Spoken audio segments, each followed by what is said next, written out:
वर्तमान समय में जो सभी परीक्षाओं का पैटर्न है उसको ध्यान में रखते हुए तथा यूजीसी नेट की पिछली वर्षों के प्रश्नों को ध्यान में रखते हुए मैंने ये प्रश्न बनाए हैं। कुछ प्रश्न पिछली परीक्षाओं के ज्यों की त्यों भी यहाँ पर मिल सकते हैं आपको, तो इन प्रश्नों को हम हल करेंगे और समझेंगे। इनको हल करने से हमारे जो भी मन में थोड़ी बहुत शंका डाउट है वो क्लियर हो जाएगा और हमारा एक तरीके से रिवीजन हो जाएगा। चलिए शुरू करते हैं। प्रश्न क्रमांक पहला, जयशंकर प्रसाद के नाटकों का प्रकाशन वर्ष के अनुसार सही अनुक्रम कौन सा है? इसमें क्या पूछा गया है? जयशंकर प्रसाद के नाटकों का क्रम पूछा गया है। विकल्प ए है स्कंदगुप्त, अजातशत्रु, चंद्रगुप्त, ध्रुवस्वामिनी। विकल्प बी है अजातशत्रु, स्कंदगुप्त, चंद्रगुप्त, ध्रुवस्वामिनी। विकल्प सी है अजातशत्रु, चंद्रगुप्त, स्कंदगुप्त, ध्रुवस्वामिनी। विकल्प डी ध्रुवस्वामिनी, स्कंदगुप्त, अजातशत्रु, चंद्रगुप्त। वीडियो देखते समय आप उत्तर ना देखें। पहले जब मैं प्रश्न पूरा कर दूं तो वीडियो को रोककर पहले खुद हल करने की कोशिश करें, अपना उत्तर तय करें, उसके बाद फिर वीडियो को आगे देखें कि इसका सही उत्तर क्या है। इससे आपकी प्रैक्टिस हो जाएगी। तो इसका सही उत्तर हम देखने के पहले सभी के प्रकाशन वर्ष देखें जयशंकर प्रसाद के नाटकों के। इनमें से देखें अजातशत्रु, स्कंदगुप्त, चंद्रगुप्त और ध्रुवस्वामिनी, इनका क्रम देखें तो अजातशत्रु का प्रकाशन वर्ष है 1922। अजातशत्रु का कितना है? 1922। उसके बाद स्कंदगुप्त 1928, चंद्रगुप्त 1931 और ध्रुवस्वामिनी 1933। सभी ईस्वी में है, तो इसका सही उत्तर क्या होगा? बी। विकल्प बी इसका सही उत्तर होगा। पहले अजातशत्रु, फिर स्कंदगुप्त, चंद्रगुप्त और ध्रुवस्वामिनी। अच्छे से इसको बार बार पढ़ लीजिए आप और इसके प्रकाशन वर्ष भी याद रखिएगा। अजातशत्रु 1922, स्कंदगुप्त 1928, चंद्रगुप्त 1931, ध्रुवस्वामिनी 1933। प्रश्न क्रमांक 2 पढ़ें। इसमें स्थापना और तर्क वाला प्रश्न है जो परीक्षाओं में आजकल आ रहा है, सही एसर्शन और रीजन वाला। पहला स्थापना उसका कथन है, मोहन राकेश के नाटकों में आधुनिक मानव के द्वंद्व और संतरास का सूक्ष्म चित्रण हुआ है। इसका तर्क है आर, क्योंकि उनके नाटकों की पृष्ठभूमि केवल ऐतिहासिक और पौराणिक ही रही है जो समकालीन समस्याओं से पूर्णतः कटी हुई है। पहला विकल्प है ए सही है और आर भी सही। बी है ए गलत और आर सही है। सी ए सही है और आर गलत है। डी ए और आर दोनों गलत हैं। अब हम पढ़ें। स्थापना क्या कह रही है कि मोहन राकेश के नाटकों में आधुनिक मानव के द्वंद्व और संतरास का सूक्ष्म चित्रण हुआ है। हमने मोहन राकेश के नाटक पढ़े होंगे, तो उसमें हमें क्या मिला? मानव के द्वंद्व भी हैं उसमें और संतरास भी है, अकेलापन भी है। ठीक है, एक और क्या है? संघर्ष है, अंतर्द्वंद है। ये सब इनके नाटकों में हमने देखे हैं। तर्क है क्योंकि उनके नाटकों की पृष्ठभूमि केवल ऐतिहासिक और पौराणिक ही रही है जो समकालीन समस्याओं से पूर्णतः कटी हुई है। दूसरा कथन क्या कह रहा है कि उनके जो नाटक हैं केवल कैसे रहे हैं? ऐतिहासिक और पौराणिक हैं, समकालीन समस्याओं से पूर्णतः कटी हुई हैं। ये कथन यहाँ पर गलत हो जाएगा। क्यों? क्योंकि मोहन राकेश का नाटक हमारे सिलेबस में भी है। कौन सा? आधे अधूरे, आधे अधूरे, उसमें दिखाया है समकालीन समस्या को, तो ये वाला कथन पूरा गलत हो गया। तो इसका सही उत्तर क्या होगा? स्थापना, यानी कि ए सही और तर्क आर गलत। तो इसका सही उत्तर होगा ए सही और आर गलत, यानी कि सी विकल्प इसका सही उत्तर है। अगले प्रश्न को देखें, प्रश्न संख्या 3। प्रश्न संख्या 3 में है, निम्नलिखित नाटकों को उनके नाटककारों के साथ सम्मिलित कीजिए। इस तरफ सूची दी गई पहली, इस तरफ दूसरी।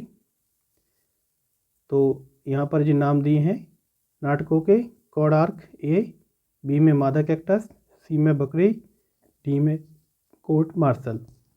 दूसरी सूची में नाटकों के लेखकों के नाम हैं, पहला है सर्वेश्वर दयाल सक्सेना, दूसरा स्वदेश दीपक, तीसरा जगदीश चंद्र माथुर, चौथा लक्ष्मी नारायण लाल। अब अगर हम देखें तो थोड़ा बहुत भी आपने पढ़ा होगा तो आप इसका तो बता ही देंगे, सिलेबस में है कि बकरी नाटक किसका है। ठीक है, बहुत लोगों को इसका ही पता होगा, ये नाटक बहुत पढ़े हुए हैं और स्कूल के टाइम पे या कहीं ना कहीं पढ़ा गया है, कोणार्क नाटक। तो देखें तो बकरी हमारे सिलेबस में, हमें पता है इसका उत्तर कौन है, ये सर्वेश्वर दयाल सक्सेना, यानी कि सी। कोणार्क जगदीश चंद्र माथुर, ये भी पता है। अगर आपको दो ऑप्शन भी पता है तो भी हमारे उत्तर बहुत हद तक सही हो जाते हैं।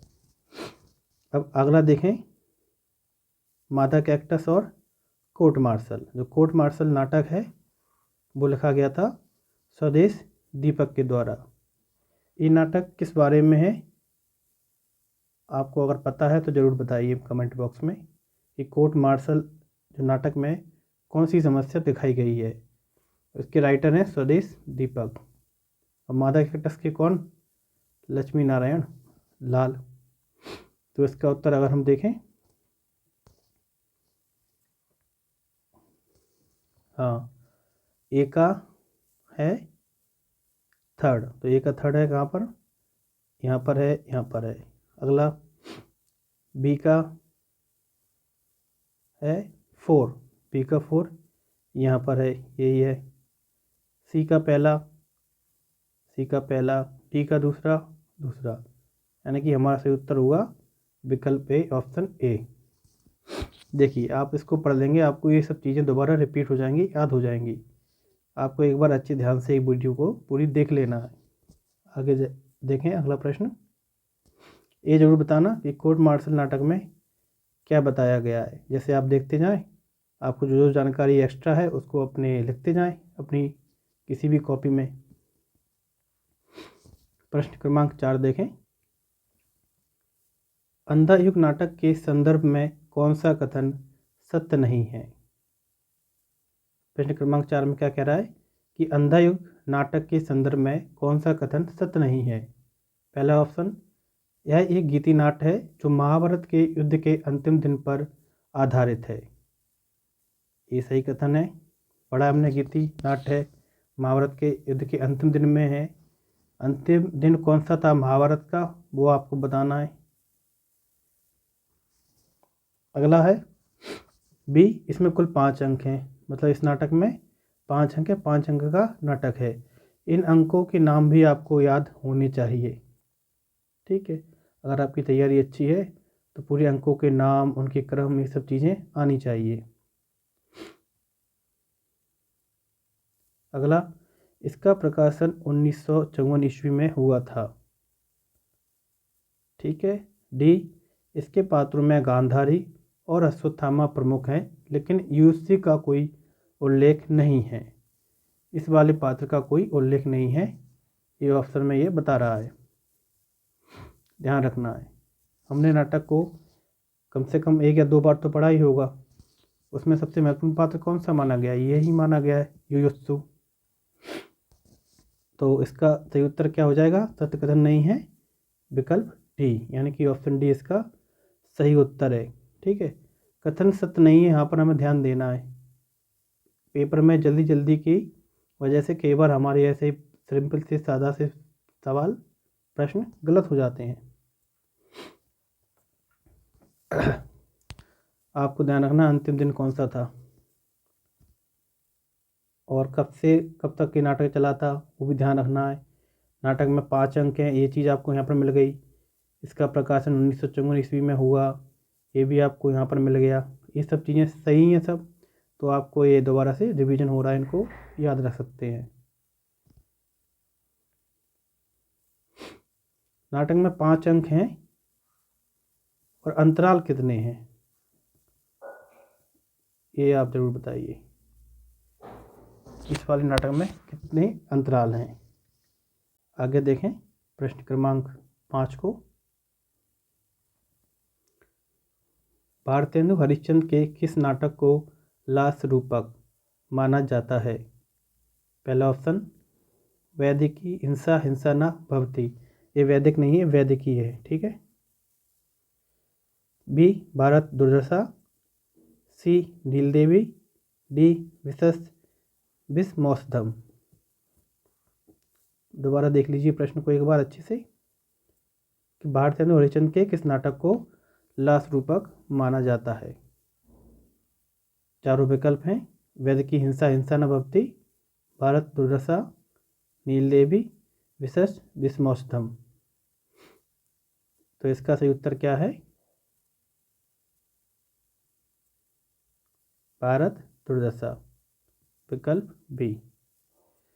मैं रुक जा रहा हूँ, लेकिन आपको वीडियो को पॉज करके पहले उत्तर खुद सोचना है या लिखना है, उसके बाद सही उत्तर उसका देखना है। भारत दुर्दशा क्या है? लास्य रूपक है। और कब हुआ था इसका प्रकाशन? 1880 में। ये नाटक कैसा है हमारा?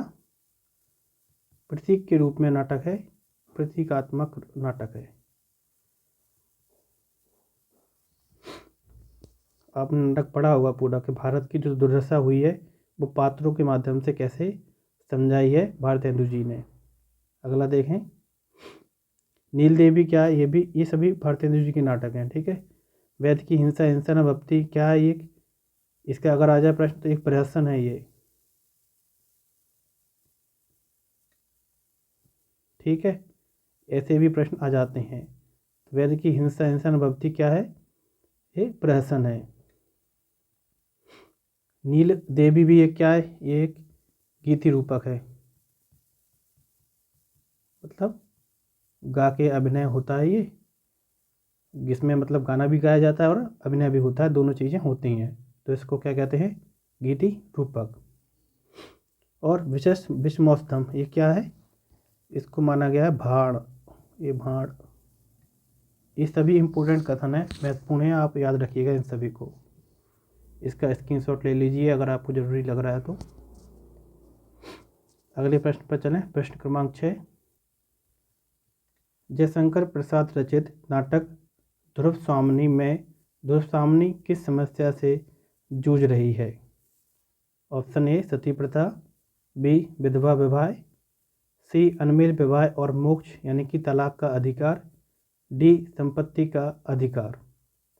ध्रुव स्वामिनी नाटक आपने एक बार तो कम से कम पढ़ा होगा, तो उसमें मेन समस्या थी वो कौन सी आई थी? सी वाली, अनमेल विवाह और मोक्ष यानी कि तलाक का अधिकार। तो इसका सही उत्तर हुआ ऑप्शन सी। प्रश्न क्रमांक 7 पर चलें।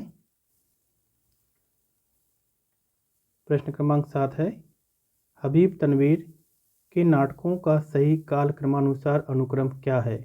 नाटकों का क्रम बताना है, पहले कौन प्रकाशित हुआ, बाद में कौन प्रकाशित हुआ या अभिनय हुआ। पहला ऑप्शन है आगरा बाजार, चरणदास चोर, देख रहे हैं नैन, कामदेव का अपना, बसंत और ऋतु का सपना। ऐसे विकल्प दिए हैं ए बी सी डी, सभी में इनका क्रम अलग अलग कर दिया गया है। अब हमें देखना है इन सभी का प्रकाशन वर्ष कौन कौन सा है। अगर प्रकाशन वर्ष याद नहीं होता है तो इनका एक बार क्रम अच्छे से याद कर लें, कम से कम वो तो कर सकते हैं। तो प्रकाशन वर्ष देखें, आगरा बाजार का प्रकाशन वर्ष कब हुआ था? 1954 में। आगरा बाजार 1954 में, और चरणदास चोर इसका हुआ था 1975 में। देख रहे हैं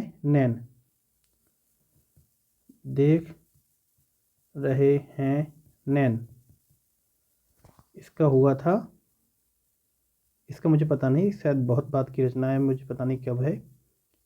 और कामदेव का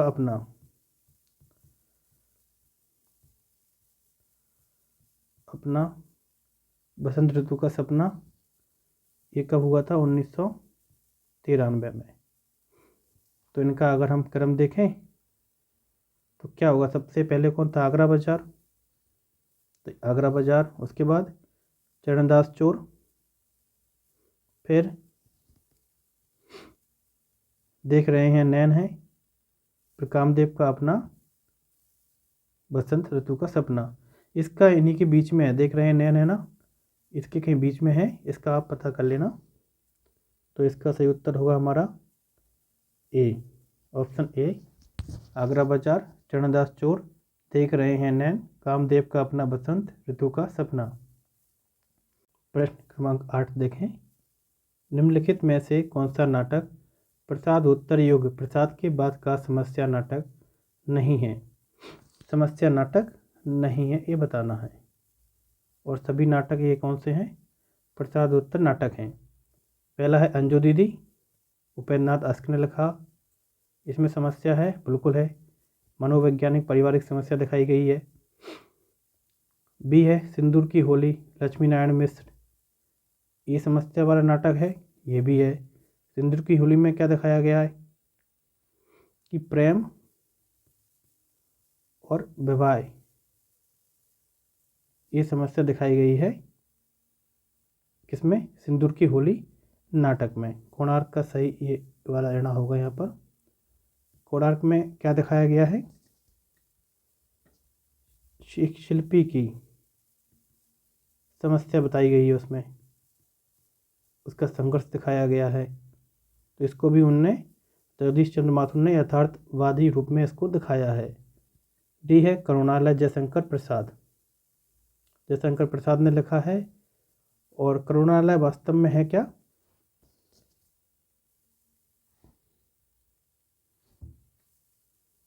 करुणालय ये शायद 1912 में लिखा गया था। और ये हिंदी का गीतिनाट्य, प्रथम गीतिनाट्य हिंदी का, किसको कहते हैं? करुणालय को। हिंदी का प्रथम गीतिनाट्य करुणालय को कहते हैं। 1912 में इसका प्रकाशन हुआ। और इसकी जो कथा है वो किस पे आधारित है? हरिश्चंद्र और विश्वामित्र, ठीक है, उनको लेके पौराणिक संदर्भ में एक कथा बनाई गई है, ठीक है। तो ये कौन सा हो गया सही उत्तर? इसका करुणालय, डी। हमें पूछ रहा था प्रसाद के बाद का समस्या नाटक नहीं है, और ये पहले का है। अगला देखें, प्रश्न क्रमांक 9, स्थापना है। भारतेंदु हरिश्चंद्र ने नाटकों के माध्यम से जन जागरण का महान कार्य किया है। इसका तर्क है, वे मानते थे कि नाटकों का उद्देश्य केवल मनोरंजन होना चाहिए, ना कि समाज सुधार। तो पहला ऑप्शन हम देखें तो भारतेंदु हरिश्चंद्र ने नाटकों के माध्यम से जन जागरण का महान कार्य किया है, बिल्कुल सही है। उनके नाटक आप देखिए, सभी में क्या है, उन्होंने जन जागरण का काम किया है। बौंथी नगरी हो या कोई बड़ा दुर्दशा, कोई भी नाटक हो, उनने समाज के लिए जन जागरण का, समाज सुधार की चेतना जगाई है। आगे है, वे मानते थे कि नाटकों का उद्देश्य केवल मनोरंजन होना चाहिए, ना कि समाज सुधार। केवल मनोरंजन तो था नहीं, तो ये कथन गलत हो गया। तो सही उत्तर क्या हुआ? ए सही और आर गलत, यानी कि विकल्प बी इसका सही उत्तर है। आगे देखें, प्रश्न क्रमांक 10, 8वां सर्ग नाटक किस कवि के जीवन पर या किस संदर्भ पर आधारित है? ऑप्शन है तुलसीदास, ए, बी कालिदास कुमार संभवम, सी भवभूति, डी सूरदास। तो इसका सही उत्तर क्या है? कालिदास कुमार संभवम। कालिदास कवि के कुमार संभवम जो उन्होंने लिखा था उसको आधार बनाकर 8वां सर्ग नाटक लिखा गया था। 8वां सर्ग नाटक में जो कुमार संभवम था उसमें क्या हुआ था कि जो 8वां सर्ग था उसमें शिव पार्वती जी के रति प्रसंगों का वर्णन किया था, प्रेम प्रसंगों का, रति प्रसंगों का। तो उस समय के जो लोग थे तो धर्म के अधिकारी कहलाते थे, धर्माधिकारी, उन्होंने बहुत विवाद किया था कि आप इस तरीके से नहीं कर सकते। तो नाटककार ने 8वां सर्ग नाटक लिखकर उस समय जो समस्या आई थी कालिदास को, उसको लेके उन्होंने अभिव्यक्ति की स्वतंत्रता का प्रश्न उठाया था। ये भी परीक्षा में पूछ सकता है। तो अभिव्यक्ति की स्वतंत्रता, देखिए कालिदास के समय भी लोगों पे लोग लगाम लगाते थे या कोशिश करते थे। आगे देखें प्रश्न क्रमांक 10। 8वां सर्ग नाटक ये और बताना है किसने लिखा है? सुरेंद्र वर्मा जी ने। आगे देखें प्रश्न क्रमांक 11। प्रश्न क्रमांक 11 में दो सूची हैं, एक तरफ नाटक, एक तरफ नाटककारों के नाम हैं। इस तरफ नाम देखें नाटकों के, ये थोड़ा गलत हो गया है, इसको यहाँ देख लीजिए, नाटककार इधर हैं और नाटक इधर। तो नाटकों के जो नाम है हानुश, बी कबीरा खड़ा बाजार में, सी सूर्य की अंतिम किरण से सूर्य की पहली किरण तक, डी देहांतर। और नाटककारों के नाम है सुरेंद्र वर्मा, दूसरा आचार्य नंदकिशोर, तीसरा भीष्म साहनी, चौथा मणि मधुकर। तो इसका सही उत्तर हम देखें, अगर नाटकों को आपने थोड़ा बहुत पढ़ लिया होगा तो आपसे ये बन जाएगा, अगर नहीं पढ़ा तो भी कोई घबराने की बात नहीं है, आप देख लीजिए। देखें हम कि जो हानुस है ये नाटक लिखा था भीष्म साहनी ने, यानी कि थर्ड इसका आएगा, और इसका प्रकाशन हुआ था 1977 में। बहुत प्रसिद्ध नाटक है। इसमें जो कहानी है बड़ी रोचक है, इसकी एक लोक कथा है। जो चेक देश है, अभी चेकोस्लोवाकिया था, तो जो घड़ी बनाने वाला था उसकी कहानी इसमें है। बहुत मज़ेदार नाटक है, इसको ज़रूर पढ़िएगा अगर आपको टाइम मिले। अगला है कबीरा खड़ा बाजार में।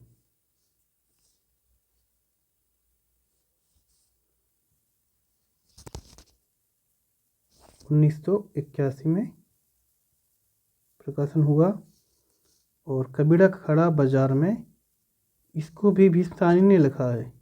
ये विकल्प गलत हो गए हैं, ठीक है, यानी कि इन दोनों के राइटर एक ही है।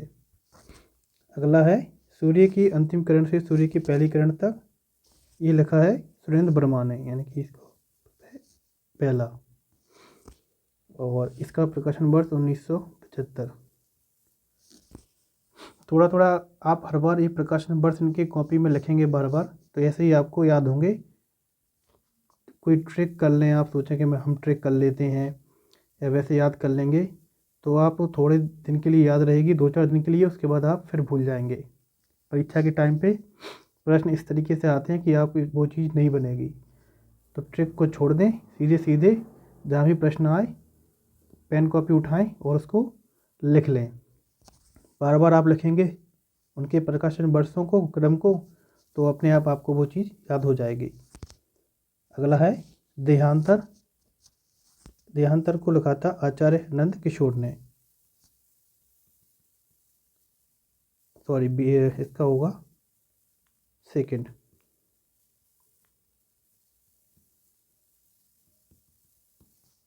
आचार्य नंद किशोर ने देहांतर को। तो इसका सही उत्तर अगर देखें हम तो जो हानुष्का मिलाएगा और बी दोनों का होगा थर्ड।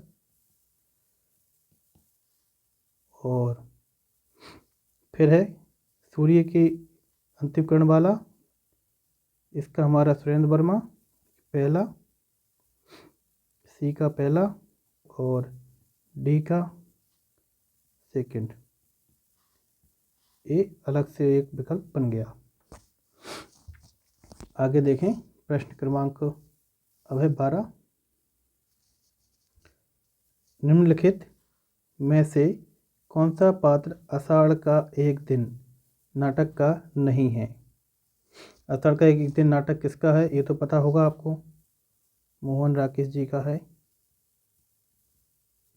ऐसे आपको याद होना चाहिए, अब जैसे नाम आए आप उसका नाम लिख दें, साथ में प्रकाशन वर्ष कितना है वो भी याद होना चाहिए, पात्रों के नाम हमारे सामने आ जाने चाहिए। तो आषाढ़ के एक दिन में कौन कौन से पात्र हैं? ऑप्शन ए है विलोम, बी मल्लिका, सी मातुल, डी शर्विलक। एक बार भी नाटक पढ़ा होगा आप इसका उत्तर दे देंगे। विलोम पात्र है, मल्लिका है, मातुल है, शर्विलक इसका पात्र नहीं है। तो सही उत्तर क्या हो गया? विकल्प डी। शर्विलक जयशंकर प्रसाद के किस नाटक में है? जयशंकर प्रसाद के नाटक में है, मैं बता देता हूँ, और हमारे सिलेबस में भी वो नाटक है। बताइए वो किस नाटक में शर्विलक नाम का पात्र है ये। आगे देखें प्रश्न क्रमांक 13। बीस साहनी के नाटक माधवी की कथा वस्तु किस पौराणिक आख्यान से ली गई है? ऑप्शन ए महाभारत, इसमें गालव ऋषि और माधवी की कहानी है। बी है रामायण, इसमें शबरी की कहानी। सी है पुराण सावित्री, डी महाभारत द्रौपदी। वैकल्प में केवल यही आ सकता है, लेकिन मैंने ये आसानी के लिए लिख दिया है। तो माधवी से सही उत्तर क्या होगा? महाभारत, गालव ऋषि और माधवी की कहानी है इसमें। महाभारत के कहाँ पर ये कहानी रहती है अगर पूछ लिया जाए, वैसे पेपर में नहीं आएगा क्योंकि ये हमारे यूजीसी के सिलेबस में नहीं है, इतना अंदर से नहीं पूछेगा। जो माधवी थी वो किसकी पुत्री थी? अयाति की। हाँ, अगर ये नाटक किसी और जैसे प्रोफेसर वगैरह की परीक्षा में, एलटी ग्रेड परीक्षा में, जीडीसी ऐसे में अगर है तो वहाँ पर ये प्रश्न आ सकता है। आगे देखें, माधवी नाटक में आप देखेंगे इसमें बताया क्या गया था आखिर में कि जो नारी थी उस समय उसको एक तरीके से वस्तु मान लिया गया था, वस्तुकरण बताया गया था नारी का। आपको जानना तो नाटक को पढ़िए। प्रश्न क्रमांक 14 देखें। अधिकार सुख कितना मादक और सारहीन है? अय कथन स्कंदगुप्त नाटक के किस पात्र का है? ये प्रश्न कई बार परीक्षाओं में आ चुका है, बार बार आ चुका है, इसलिए मैंने स्टार लगा दिया। रिपीटेड क्वेश्चन कई परीक्षाओं में पूछा गया है। दोबारा प्रश्न सुने कि अधिकार सुख कितना मादक और सारहीन है? अय कथन स्कंदगुप्त नाटक के किस पात्र का है? पहला ऑप्शन है स्कंदगुप्त, दूसरा है बी कुमारगुप्त, सी पर्णदत्त, डी धातुसेन। तो इसका सही उत्तर क्या है? विकल्प ए स्कंदगुप्त। ये उत्तर आप तभी दे पाएंगे जब आपने नाटक एक दो बार अच्छे से पढ़ा होगा। बहुत अच्छा नाटक है, आप इसको एक बार पढ़िए। पहले आपको शायद समझ में ना आए, मुझे भी नहीं आया था, फिर उसको एक बार दोबारा से पढ़िए, आपको नाटक धीमे धीमे पूरा समझ में आ जाएगा। और ये बात पेपर अगर कठिन आ गया तो ये भी पूछ लेगा कि किस अंक में ये बात कही गई है। तो किस अंक में कही गई है? प्रथम अंक में। आगे देखें, ये सभी पात्र स्कंदगुप्त नाटक के हैं, ये भी ध्यान रखना है आपको। धातुसेन कौन था, पर्णदत्त कौन, कुमारगुप्त कौन था, ये सब आपको याद रहना चाहिए। कुमारगुप्त कौन था? स्कंदगुप्त के पिता थे, ठीक है। और प्रणदत्त कौन था? प्रणदत्त के बारे में पता है? पता कीजिए इसके बारे में कि प्रणदत्त कौन है। और धातुसेन कौन है, कहाँ का राजकुमार था या युवराज था, वो पता कीजिए। मुझे पता है लेकिन मैं आपको बता रहा हूँ कि आप इनको देखने के चक्कर में नाटक पे जरूर जाएंगे, उसको एक बार देखेंगे। आगे देखें प्रश्न क्रमांक 15। नुक्कड़ नाटक के जनक या प्रणेता के रूप में किसे जाना जाता है? Option A Safdar Hashmi, option B Baba Karanth. ये इसको आप ठीक है ऐसे छोड़ दीजिए, गलत ऑप्शन है वो। सी है गिरीश कर्नाड, डी है बादल सरकार। गिरीश कर्नाड एक अभिनेता भी हैं। तो इसका सही उत्तर क्या है? विकल्प ए सफदर हाशमी।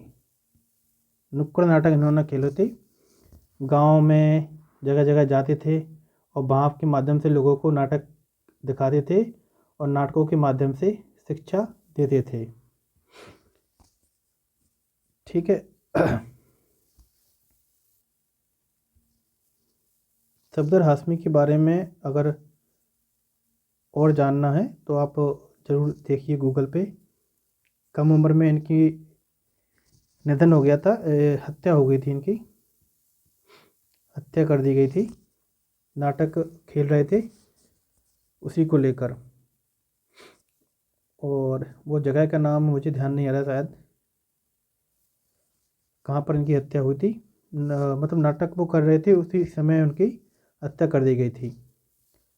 नाटकों में दिखा देते हैं समस्याएं कि वर्तमान गवर्नमेंट क्या कर रही है, सरकार क्या दिखा रही है, तो उसके चक्कर में लोग हत्या कर दी उनकी।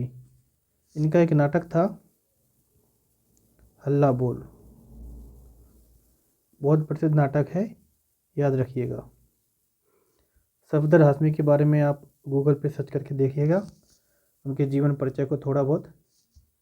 हाँ, सफदर हाशमी ने एक और क्या किया था, जन नाट्य मंच की स्थापना की थी। बहुत महत्वपूर्ण कथन है, याद कर लेना। जन नाट्य मंच, इसका नाम था जन्म। ये किसने बनाया था? सफदर हाशमी ने।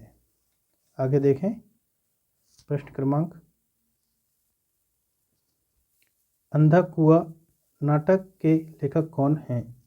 Option A Dharamvir Bharati, option B Lakshmi Narayan Lal, option C Mohan Rakesh, option D Surendra Verma. इसका सही उत्तर है ऑप्शन बी लक्ष्मी नारायण लाल। अंधा कुआं उनका नाटक है, और अंधे कुएं नाटक में जो ग्रामीण जीवन है ना, उनकी समस्याओं को दिखाया गया है इस नाटक में। ठीक है, इतना ही देखिए और देखें आगे। हाँ, एक कन्फ्यूजन मत हो जाना आप कि अंधा कुआं और जी धर्मवीर भारती का अंधा युग, ये तो हमारे सिलेबस में भी है, वो इनका अंधा कुआं है। तो दोनों में ध्यान रखना आप, बिल्कुल गलती ना हो जाए। आगे देखें प्रश्न क्रमांक 17। लहरों के राजहंस नाटक का आधार क्या है? ऑप्शन ए कालिदास का मेघदूत, ऑप्शन बी अश्वघोष का सौंदर्यनंद, सी भास का स्वप्नवासवदत्ता, डी शूद्रक का वृक्ष कटिकम। तो इसका सही उत्तर है अश्वघोष का सौंदर्यनंद बी। लहरों के राजहंस नाटक में जो नंद है और उसकी पत्नी सुंदरी, ठीक है, तो नंद है जो अंतर्द्वंद में फंसा रहता है। एक तो परिवार पत्नी के प्रति आसक्त रहता है वो, और दूसरी ओर बुद्ध के प्रति। ठीक है, दोनों के बीच वह अंतर्द्वंद में रहता है। तो ये द्वंद्व निहित नाटक है। एक में और क्या है, स्त्री पक्ष है, और दूसरी ओर क्या है, पुरुष का अंतर्विरोध है। जीवन के प्रेम और श्रेय के बीच एक द्वंद्व है। और इस नाटक का प्रकाशन हुआ था लहरों के राजहंस का 1963 में पहला, और संशोधित हुआ था 1968 में, संशोधित प्रकाशन। ठीक है, परीक्षाओं में पूछा गया ये आएगा या फिर ए, दोनों में से कोई एक आएगा। मोहन राकेश ने ये नाटक लिखा, फिर इसके बाद इसकी भूमिका में लिखा दूसरे संशोधन में 1968 में कि जो पहला संशोधन है 1963 वाला, इसको भविष्य में कभी भी नहीं छापा जाए।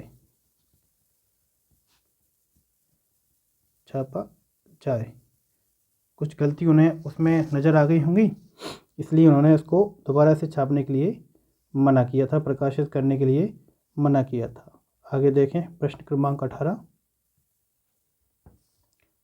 प्रश्न क्रमांक 18, प्रकाशन वर्ष के अनुसार सुरेंद्र वर्मा के नाटकों का सही अनुक्रम बताइए।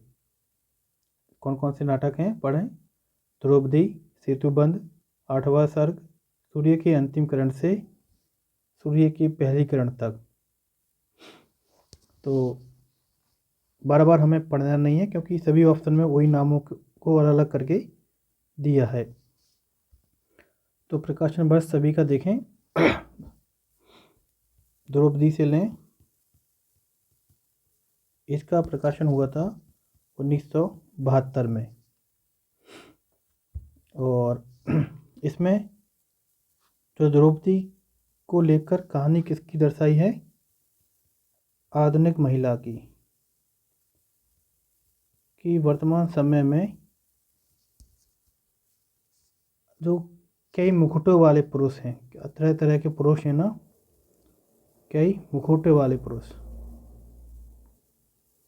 उनके साथ नारी कैसे संघर्ष करती है, कैसे उनको झेलती है, उसको दिखाया गया है। इसके बाद दूसरा था इनका सेतुबंध, ये भी 1972 में आया था। 1972 में इनके शायद 3 नाटक आए थे, एक और मुझे याद नहीं आ रहा है अभी।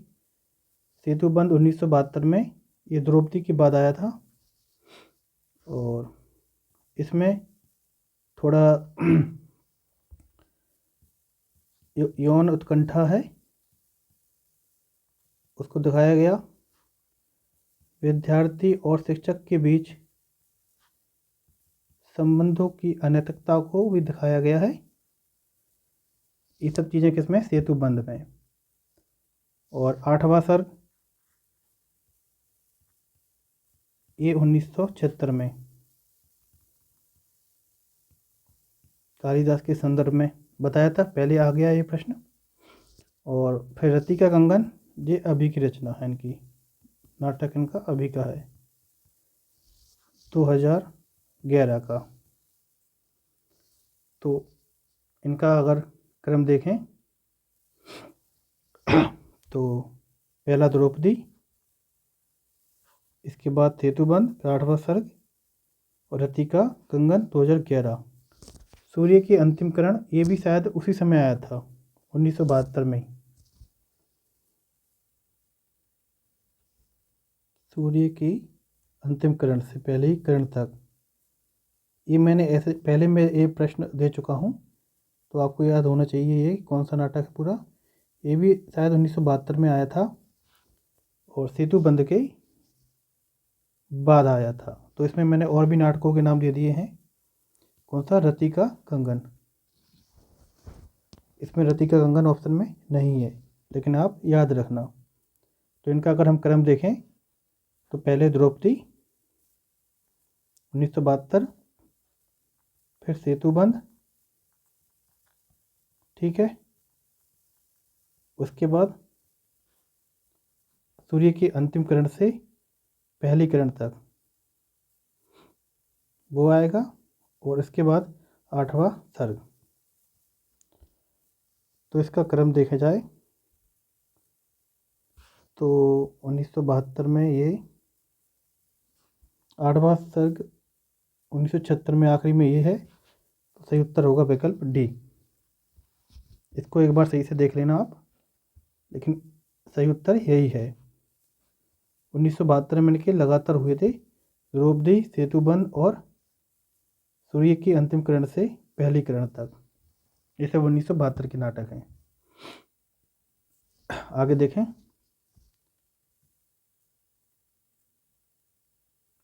प्रश्न क्रमांक 19, निम्नलिखित में से कौन सा नाटक प्रतीकात्मक शैली में लिखा गया है? ऑप्शन ए ध्रुव स्वामिनी, ऑप्शन बी भारत दुर्दशा, ऑप्शन सी आषाढ़ का एक दिन, ऑप्शन डी कोणार्क। तो हमने पढ़ा है भारत दुर्दशा, उसमें प्रतीक का यूज किया गया है, प्रतीकों के माध्यम से भारत की दुर्दशा दिखाई गई है। तो सही उत्तर क्या होगा? भारत दुर्दशा, ऑप्शन बी। इसके पात्रों को आपको सभी नाम याद होना चाहिए कि भारत दुर्देव कौन है, ठीक है, उसका क्या काम है, ये सब चीज़ें आपको याद रखनी चाहिए। आगे देखें। प्रश्न क्रमांक 20, बकरी नाटक सर्वेश्वर दयाल सक्सेना का मुख्य स्वर क्या है? ऑप्शन ए ऐतिहासिक गौरव, ऑप्शन बी रोमानी प्रेम, ऑप्शन सी समकालीन राजनीति पर व्यंग, ऑप्शन डी अस्तित्ववाद। तो बकरी नाटक का मुख्य स्वर क्या है? बकरी नाटक आपने पढ़ा हो, बहुत ही रोचक नाटक है और इतनी रोचकता के साथ इतनी अभिनयता बहुत अच्छी दिखाई गई इसमें। नाटक पर समाज की समस्या को दिखाया है। तो क्या है? सी सही उत्तर है, समकालीन राजनीति पर व्यंग दिखाया गया है इसमें कि बकरी थी तो कैसे उसको लोग, जो चोर डकैत थे, भ्रष्टाचारी लोग थे, पुलिस वाला था एक भ्रष्टाचारी, और जो डकैत थे, चोर थे, वो एक बकरी को गांधी जी की बकरी बना देते हैं, ये गांधी जी की बकरी है। और गांव के कम पढ़े लिखे अंधविश्वासी लोगों को अपने जाल में फंसा लेते हैं और उनसे बहुत सा धन पैसा लूटते हैं। एक जो लड़का रहता है पढ़ा लिखा, वो इसका विरोध करता है तो उसको जेल में भिजवा देते हैं। लेकिन जो नाटक का अंत है वो अच्छा होता है। आगे देखें। प्रश्न क्रमांक 21, हिंदी नाटकों में रंगमंचीयता का अभाव हमेशा रहा है। तर्क है क्योंकि जयशंकर प्रसाद के नाटकों को रंगमंच पर प्रस्तुत करना कठिन माना जाता है। पहला ऑप्शन है ये सही है, आर सही, यानी कि दोनों सही है, स्थापना और तर्क। बी है ए आंशिक सही है, आर सही है। सी है ए गलत है, आर आंशिक सही है। डी ए और आर दोनों गलत हैं। पहला ऑप्शन देखिए, हिंदी नाटकों में रंगमंचीयता का अभाव हमेशा रहा है, ये तो गलत हो गया। पहले इतने सारे नाटक लिखे गए, वो रंगमंच पे आराम से प्रदर्शन उनका होता था, अभिनय किया जा सकता था नाटकों का। फिर दे रहा है जयशंकर प्रसाद के नाटकों को रंगमंच पर प्रस्तुत करना कठिन माना जाता था, ये बात सही है। जयशंकर प्रसाद के नाटकों को कठिन करना माना जाता था, तो ये यहाँ इसका कथन को सपोर्ट नहीं कर रहा है अभी इतना ज़्यादा। तो इसका सही उत्तर क्या होगा कि ए गलत है और आंशिक सही है। हाँ, यही होगा विकल्प सी।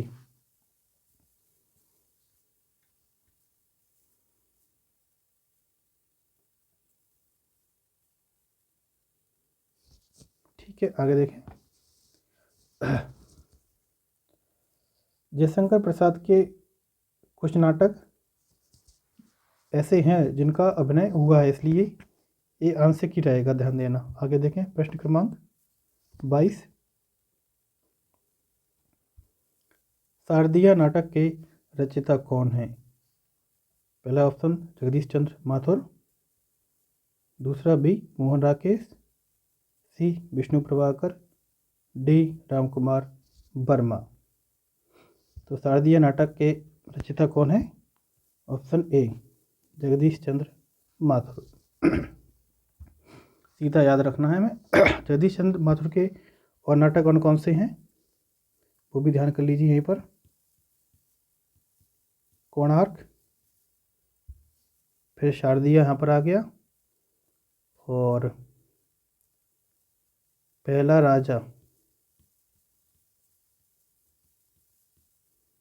और दशरथ नंदन,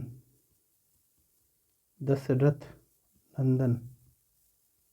ठीक है, ये इनके नाटक हैं जो इतिहास को और लोक जीवन दोनों को दर्शाते हैं। आगे देखें, यहाँ पर मोहन राकेश का नाम है, इनके नाटक भी आपको आना चाहिए। विष्णु प्रभाकर, राम कुमार वर्मा, सभी के कौन कौन से नाटक हैं। भले उनका प्रकाशन वर्ष ना हो, लेकिन नाटकों के नाम तो कम से कम आपको आना ही चाहिए। मोहन राकेश के प्रमुख नाटक हैं आषाढ़ का एक दिन, लहरों के राजहंस, आधे अधूरे। ठीक है, हमारे सिलेबस के हैं। और विष्णु प्रभाकर के नाटक देखें तो कौन कौन से हैं। टूटते परिवेश, हाँ ये बहुत फेमस है, इनका परीक्षाओं में कई बार पूछा गया है। टूटते परिवेश है, और युगे युगे क्रांति, ये भी इनका नाटक है। और एक और है डॉक्टर। ये सब किसके हैं? विष्णु प्रभाकर के। विष्णु प्रभाकर के नाटक हैं।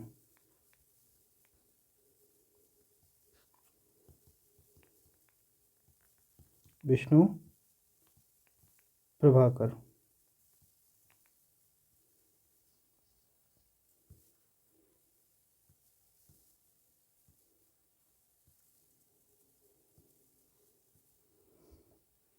आगे देखें, हाँ राम कुमार वर्मा के नाटक और देख लीजिए, उनके कौन कौन से हैं प्रमुख नाटक। हाँ, दीपदान पढ़िएगा, त्याग की भावना का नाटक बहुत अच्छा है। और पृथ्वीराज की आँखें, मैं सलाह दूंगा आप ये वाला नाटक पढ़िए, दीपदान बहुत अच्छा नाटक है। कोणार्क भी पढ़ने लायक नाटक है, इसको भी पढ़िए। आगे देखें, प्रश्न क्रमांक 23। इसमें हमारी दो सूची हैं, पहले में पात्र के नाम है, दूसरे में नाटक के नाम है। तो मतलब ये वाला पात्र किस नाटक में उससे हमें मिलाना है। इधर देखें सूची, फर्स्ट में सुंदरी, सावित्री, देवसेना, और दूसरी सूची में है आधे अधूरे, स्कंदगुप्त, लहरों के राजहंस और ध्रुव स्वामिनी। हमारे सिलेबस के ही है सब, कोई इससे बाहर नहीं है, बहुत इंपॉर्टेंट प्रश्न है ये। तो देवसेना आपने सबसे नीचे से शुरू करें। देवसेना किस चीज़ का पात्र है, सॉरी किस नाटक का पात्र है? जयशंकर प्रसाद के नाटक स्कंदगुप्त का, पढ़ा होगा आपने, तो इसका डी। सावित्री आधुनिक नाम है इसका, ये भी आपने नाटक पढ़ा होगा, आधे अधूरे। तो ये सावित्री उसकी पात्र है। पात्र बोलें या नायिका कह लें, उसकी नाटक की जो मेन नायक है, नायिका, वो कौन है? सावित्री ही है। नाटक पूरा उसी के इर्द गिर्द घूमता रहता है। बहुत सारे पुरुष सावित्री के जीवन में आते हैं, लेकिन कोई भी उसे परफेक्ट नहीं लगता है। तो आखिरकार वो कहती है कि सब आधा अधूरा है, कोई भी व्यक्ति पूरा नहीं है, उसमें किसी में कुछ कमी नज़र आती है और दूसरे पुरुष में कहीं कुछ और कमी नज़र आती है। और जो कौमा है वो किसका पात्र है? ध्रुव स्वामिनी नाटक का, जयशंकर प्रसाद की नाटक ध्रुव स्वामिनी का। और सुंदरी लहरों के राजहंस मोहन राकेश का नाटक है, जो कि सावित्री का मोहन राकेश मैंने बता दिया। आधे अधूरे कमा है क्या है, और कौमा किस में है? ध्रुव स्वामिनी में। ठीक है, कौमा कौन थी ध्रुव स्वामिनी नाटक में? जो शकराज था उसकी प्रेमिका थी। देखिए मैंने नाटक पढ़ा है, थोड़ा बहुत तो ध्यान रहता है कि नहीं रहता है। शकराज की प्रेमिका सावित्री के बता। देवसेना कौन थी? स्कंदगुप्त नाटक में स्कंदगुप्त से जो प्रेम करती थी वो कौन थी? देवसेना थी। और ये प्रश्न भी अगर कभी आ जाए कि आजीवन कुमारी रहने का व्रत किसने लिया था, तो देवसेना ने ही लिया था आजीवन कुमारी रहने का। स्कंदगुप्त नाटक की पात्र थी। सावित्री का मैंने बता ही दिया है। आगे चलें, प्रश्न क्रमांक 24। प्रश्न क्रमांक 24, एक और द्रोणाचार्य किसकी नाटकृति है? बिल्कुल साधारण सा प्रश्न है। Option A Shankar Shesh, option B Bhisham Sahni, option C मणिमद्कुर, ऑप्शन डी दया प्रकाश सिन्हा। तो सही उत्तर क्या है इसका? विकल्प ए शंकर शेष। हमारे सिलेबस का है, बहुत अच्छा नाटक है। एक और द्रोणाचार्य 1977 में हुआ था इसका प्रकाशन। इसको भी आप पढ़िएगा, बहुत अच्छा है। शंकराचार्य जो शंकर शेष है, इनके और पात्र अगर देखें तो और नाटकों के नाम एक और द्रोणाचार्य के अलावा इसके हैं कोमल गांधार और घरौंदा। ये भी इनके महत्वपूर्ण नाटक हैं। भीष्म साहनी की मैंने बताया था, हानूस, कबीरा खड़ा बाजार में, माधवी, ऊपर हम पढ़ चुके हैं सभी का। मणिमधुकर नया नाम आया है। इनके नाटक कौन कौन से थे मणिमधुकर के? तो इतना इम्पोर्टेंट नहीं है ये, एक रस गंधर्व है इनका नाटक। पेपर में अगर पूछ लेगा तो इसके बारे में, रस गंधर्व। और एक है इनका बुलबुल की सराय। बुलबुल की सराय, सराय यानी जहाँ यात्री वगैरह रुकते हैं ठहरते हैं उसको सराय कहा जाता है। आगे देखें, प्रश्न क्रमांक 25। मैंने 50 प्रश्न तैयार किए थे, बड़ी मेहनत से बनाए हैं सभी प्रश्नों को। अगर आपको कहीं कुछ कमी लगे तो वो भी बताएं, लेकिन बहुत लंबी वीडियो हो गई तो मैं 25 प्रश्न ही करूँगा, 25 अगली वीडियो में करूँगा। प्रश्न क्रमांक 25, जयशंकर प्रसाद ने रंगमंच के संबंध में क्या कहा था? ऑप्शन ए, नाटक रंगमंच के लिए लिखे जाने चाहिए। ऑप्शन बी, रंगमंच नाटक के अनुकूल होना चाहिए, ना कि नाटक रंगमंच के अनुकूल। ऑप्शन सी, रंगमंच नाटक से कोई संबंध नहीं है। ऑप्शन डी, नाटक केवल पढ़ने के लिए होते हैं। इसका सही उत्तर क्या होगा? इसका सही उत्तर आप दीजिए। प्रश्न क्रमांक 25 का उत्तर थोड़ा बहुत भी आपने पढ़ा है, या जिसने ना भी पढ़ा हो मुझे लगता है वो भी इसका उत्तर आराम से दे देगा।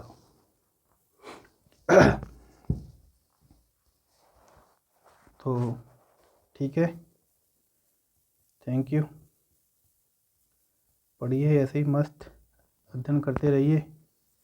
चीज़ों को अंदर से गहराई से पढ़ेंगे तो सभी चीज़ें क्लियर होंगी आपकी। किसी को स्पीड अगर कम लग रही हो तो वीडियो को फॉरवर्ड कर सकता है, स्पीड उसकी बढ़ा सकता है।